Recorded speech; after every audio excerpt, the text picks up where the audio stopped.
The morning show starts now.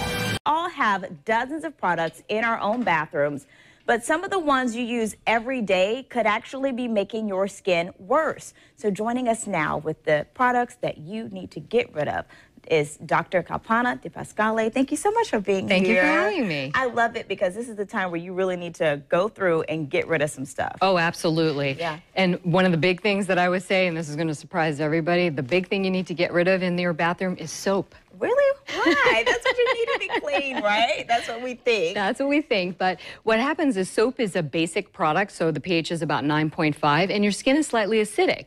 So when you put that product on your skin, what it does is it disrupts that pH barrier. That barrier is actually necessary to help us prevent the bad bacteria from growing, keeping that good bacteria there. When you strip it, you get dryness, flaking, and that tight, weird feeling that you get from soap. And you're trying to put other things on, like lotions, to compensate for that, and it's just kind of like this cycle. So are there things we should use instead?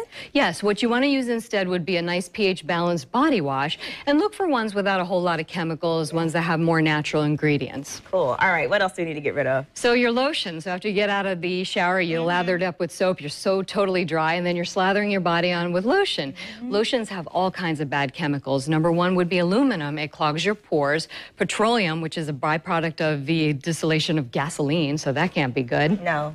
And also alkylamides, which are toxic chemicals that are used to kind of thicken the lotion. On the label, you'll see them as MEA, DEA, TEA. If you don't know what it means, don't use it. Yeah, and so I find like the alternative that I've been using a lot is coconut oil instead of lotion. Fantastic, Like yes. what else do you recommend that we could do? So coconut oil is great. They actually sell a fractionated coconut oil, which is less greasy, which is really nice. Also shea butter, almond oil, cocoa butter, those are great alternatives. But check the labels and make sure you don't see a lot of things that you can't pronounce. Right? Yeah, just be natural if you can. All right, so what else? All right, so the other one is going to be sulfate shampoos. So sulfates are what creates that big lather, and we believe that, oh, that's awesome, makes me feel really clean. But sulfates, you'll see them on the label as any version of lauryl sulfate is what you want to look for. And what they do is they irritate your scalp, they damage the hair follicles that you already have, and prevent further hair growth. And, you know, the older we get, we want to keep all the hair we've got. Yes. So definitely not a good idea. And that's the challenge, too, to find something that I guess still gives you that sense of clean, but without all of those chemicals. So how do you approach that? So you want to find a shampoo that is sulfate-free, but you still want to check the label to make sure that it actually is sulfate-free, and try to just don't go with marketing to tell you what's safe and healthy for you, because Johnson & Johnson manufactures baby shampoo. You would assume that's really good for you, but they admitted to having formaldehyde in the baby shampoo, which is what we use to embalm dead bodies. Not a good thing. So you really have to look at those labels and see what's good and what's not. All right, so you have one more thing we need to get rid of? Yes, makeup wipes. So first of all, people think it's a substitute for washing your face, and it's not.